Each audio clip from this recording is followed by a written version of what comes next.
Brazil menang 2-1 atas Mesir, tapi Carlo Ancelotti masih menyisakan banyak pekerjaan rumah sebelum masuk ke Piala Dunia. Kalau hanya melihat skor akhir yang 2-1, mungkin orang mengira Brazil menang mudah, menang dengan nyaman gitu ya. Tapi kenyataannya kan enggak. Ketika kita menyaksikan tadi, barusan saja pertandingan berlangsung di hari Minggu tanggal 7 Juni 2026, di mana kick off tadi pukul 05 pagi ya. Di balik kemenangan 2-1 tadi ada dua wajah yang berbeda yang ditampilkan oleh tim asuhan Carlo Ancelotti ini. Yang pertama, Brazil dominan saat menguasai bola, tapi kemudian Brazil pun rentan ketika kehilangan konsentrasi di fase transisi. Dan laga ini menjadi simulasi yang sangat berharga tentunya ya menjelang Piala Dunia, karena bagaimanapun Brasil tentu punya target tinggi di Piala Dunia kali ini. Dan untuk itu Papa Tola akan memberikan review match bagaimana laga tadi berlangsung di pertandingan tadi pagi ya, maksudnya di mana Brazil menang 2-1. Tapi jangan lupa kalian untuk like, share, subscribe dan berikan komentar terbaik kalian di video Papa Tola Football. Secara formasi Brazil memainkan skema 4-3-3 di mana penjaga gawang ada Alisson, kemudian di belakang ada Wesley, Marquinhos, Roger Ibanez dan juga Douglas Santos.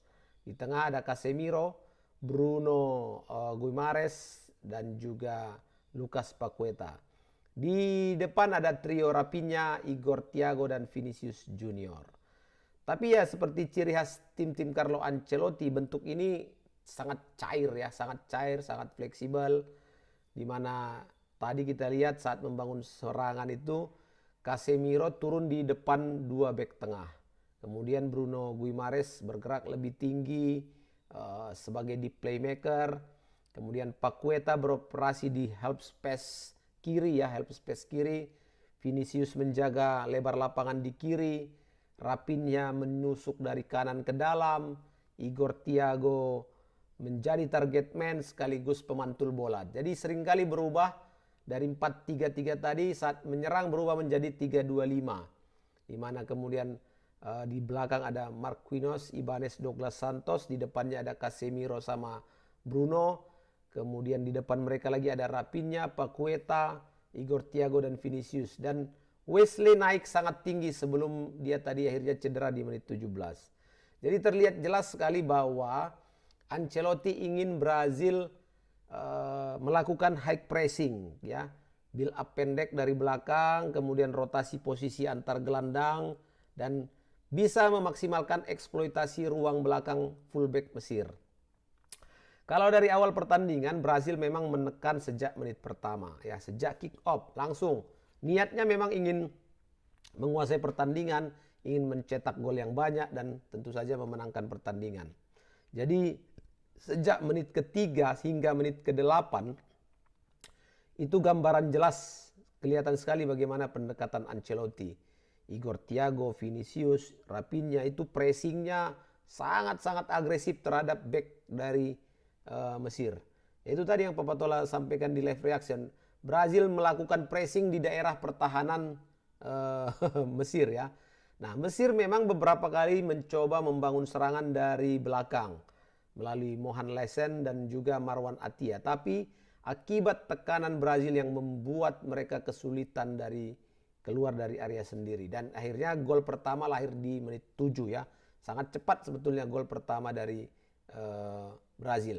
Dan gol ini lahir karena pressing tadi.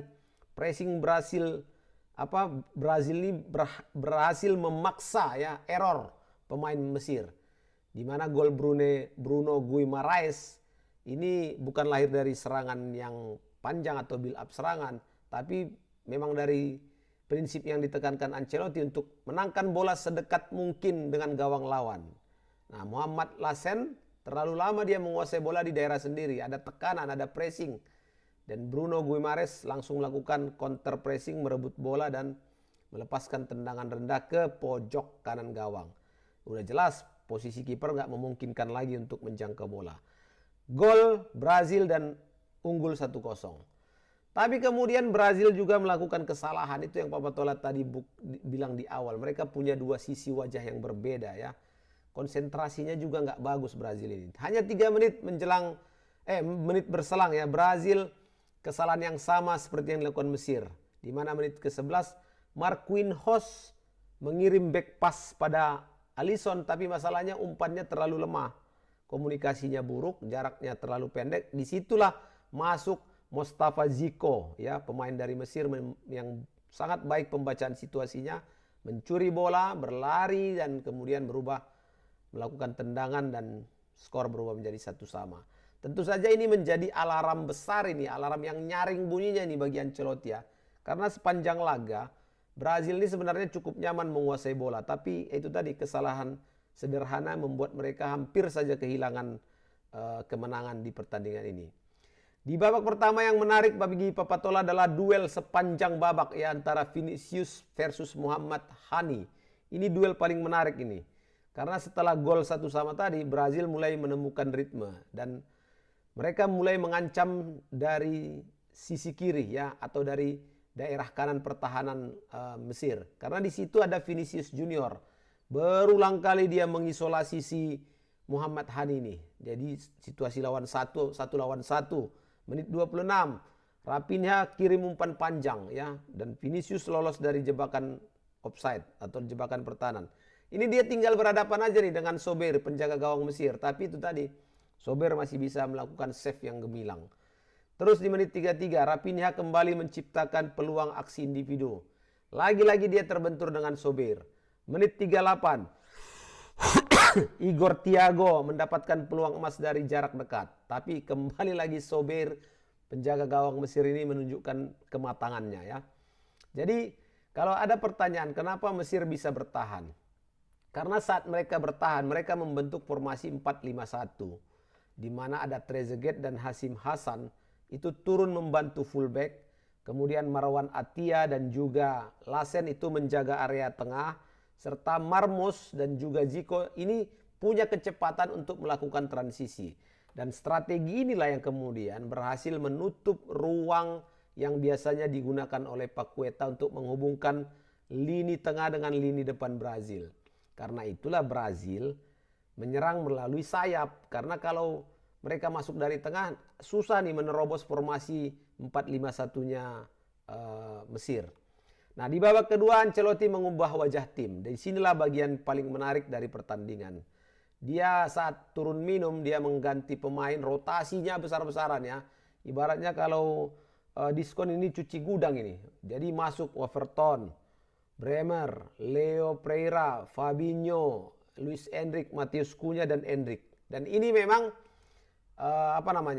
rotasi yang menyimpan tenaga, dan Ancelotti melihat kombinasi ini menarik untuk dimainkan di Piala Dunia. Dan terbukti setelah masuknya Endrick terjadi serangan vertikal dan juga tercipta gol kemenangan ya. Lahir dari pola yang sangat Brazil sekali, sederhana tapi efektif. Raphinha menerima bola dari sisi kanan, bek Mesir terlambat menutup ruang, kemudian Raphinha mengirim umpan terukur ke area penalti, dan di sana ada Endrick dengan satu kali sentuhan kaki kiri langsung menjebol gawang Sober. Tapi begitu pun tertinggal 1-2, Mesir tidak menyerah ya. Masuklah pemain bintang mereka. Siapa lagi kalau bukan Mohamed Salah. Dan disinilah dinamika pertandingan bisa dimainkan oleh Mesir ya.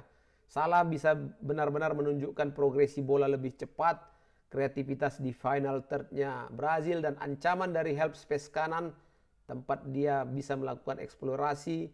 Dan juga di menit ke-58 ada tendangan Salah yang membentur pemain Brazil dan menghasilkan tendangan pojok. Di menit 64 ada Ahmed Fatoh memaksa Everton untuk melakukan penyelamatan hebat ya. Dan kemudian juga Mesir bahkan mendominasi permainan di menit 90 ya, atau 80 ke 90. Jadi di situ sebetulnya Mesir sudah menemukan ruang antar lini tengahnya pertahanan Brazil, tapi memang mereka salah atau kurang sempurna dalam hal finishing. Di 10 menit terakhir Brazil benar-benar tertekan ya. Dan ini menunjukkan Mesir punya kelas dan punya kemampuan untuk bertarung nanti di Piala Dunia. Sobat-sobatku, itu dia review match dari Papatola Football. Jangan lupa kalian untuk like, share, subscribe, dan sampai jumpa di video-video berikutnya. Assalamualaikum warahmatullahi wabarakatuh.